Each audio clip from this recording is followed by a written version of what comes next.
All right, we rode our bikes up to Which Way, which is near the Coast Guard where the farmers market is, where the cruise ships are down that way. But we're heading into the Florida Keys Eco Discovery Center, something we haven't done. It's open Wednesdays through Saturdays and it's free of charge. Dan, are you ready to explore, learn, and discover? Sure, always. Here we go.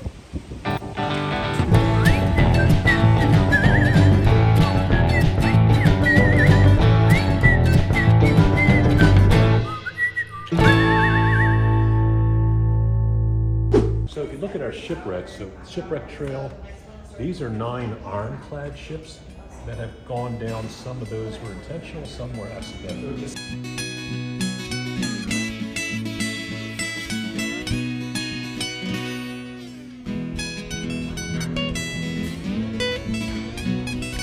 Oh, I found a diver. Who is that diver? Ooh, look at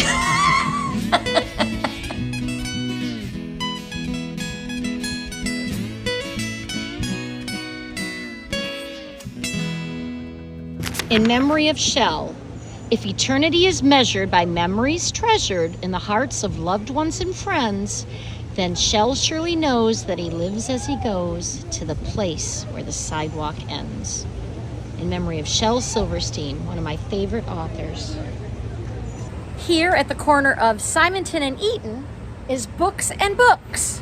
Books and Books is owned by Judy Blume, the famous children and young adult author. She wrote Hey Margaret, It's Me, God, and all the Fudge books, Super Fudge, and a whole bunch of other books that we just adore. Rumor says she may be in there, but you never know. So we're gonna take a peek into her bookstore. I know she lives supposedly, allegedly, here in this up top. But here we are, going into Books and Books.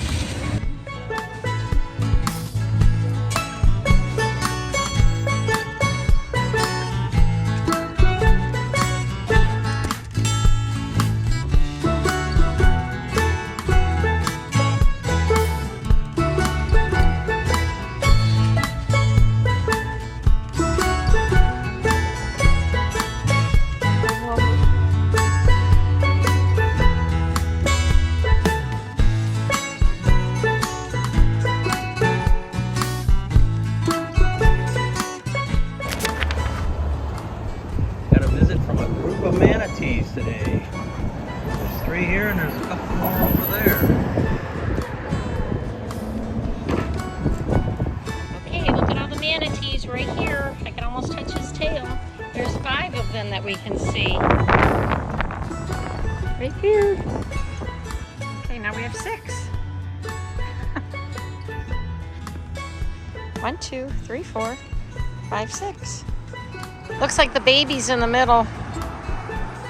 Oh, hi there. Oh my gosh, they were right on top of each other.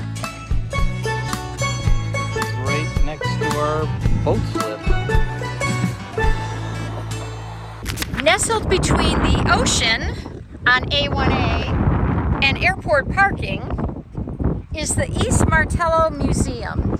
Because this is a fort, each section is called a casemate, and each casemate will have different things. So this is the beginning of the Civil War. And as we go through, you'll see there are long halls of casements on either side. The walls of this fort are anywhere between 5 and 10 feet thick, and all the bricks were brought from New England. So it's a little bit of a complicated story, but suffice to say that Key West was a Union stronghold throughout the Civil War, thanks to the quick thinking of the commander here, seizing control of Fort Zachary Taylor before the secession. This is a pirate hiding rock, so they would hide valuables in there and cover it with a stone, much like we have our hide a key now. This is Robert Eugene Otto, known as Gene, and his doll was given to him, and he named him Robert. Robert seems to have mystical powers. Seems to have taken on these powers when Gene, as a young boy, would say, I didn't do it, Robert did. There he is, made out of fabric and stuff with wool. And a little sailor suit, much like Gene wore when he was little. Aww. This is the courtyard inside the fort. There was actually a playhouse in here for kids, I guess. Or I don't know if it was here then or they put it here.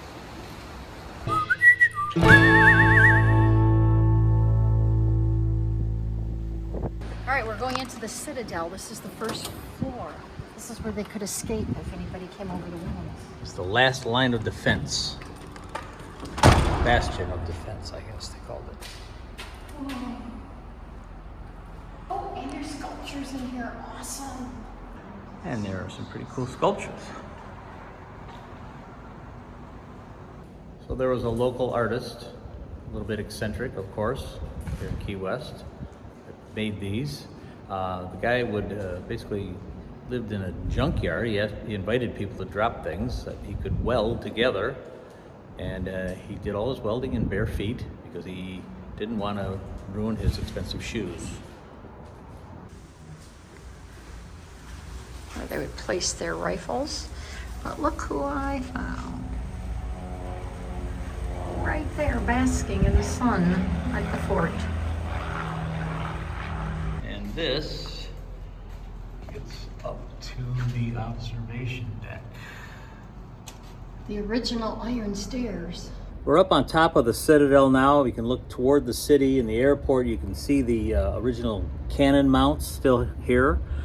And also look out toward the water here. You can see where they could see ships coming. And somewhere out in that direction, about 90 miles, is Cuba. And here's some more work by Stanley Papio, the junkyard rebel, they called him.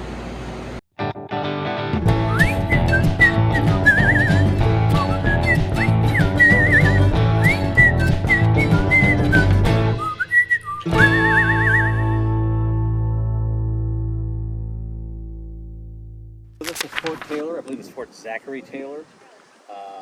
Built in 1845 as a part of the defense system along the coast, protect us from foreign invaders. Yeah, and 450 soldiers were at this fort, 140 cannons, Yeah. protecting Key West. And it was in service until 1947. Oh. So it was a part of one of the string of forts along the coast here. Yeah, and we already visited 2 of them. Right. East. And the 4th one is way out Martello, on West Fort Jefferson, Martello? way out on Dry Tortugas. There's number 4. Quite a view from the top of the fort here. Used to be 3 stories tall over years, and as weapons progressed and got better, didn't need all the cannons, so they lowered it down to 1.5 stories. So we're about 1.5 stories up, and it's just quite a breathtaking view. So you can see how they could defend the harbor. That's obviously the harbor there with the Celebrity cruise ship in it at the moment.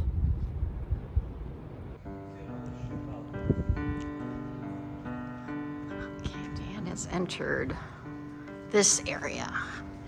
Oh, it's cooler in here. Where are you?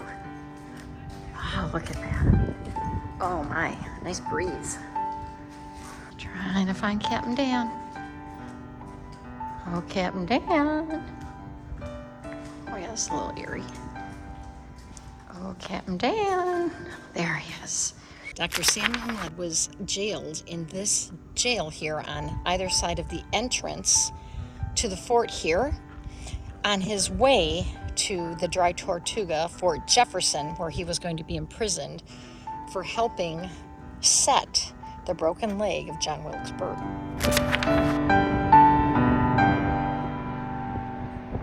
Apparently there's a sawfish right here. The crowds are gathering. Don't usually see those here. We're gonna go check out a sawfish. Here he is. What's attached? Oh, he's tagged.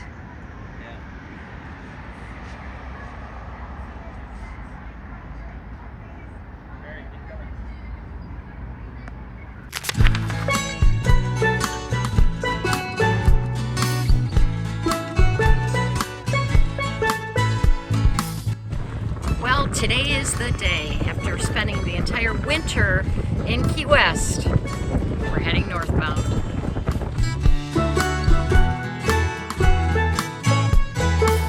We just fueled up, and now we're gonna meander around Key West and head northbound.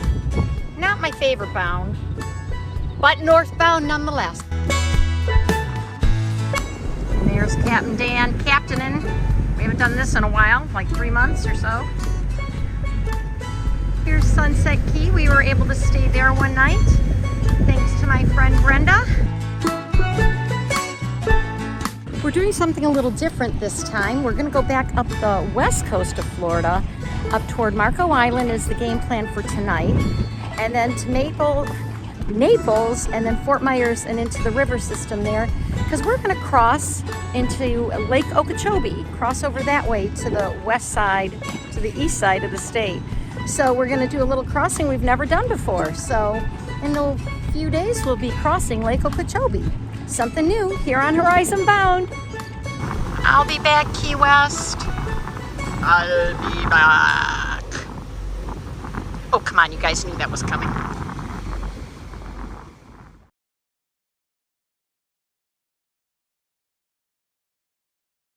Goodbye, Key West.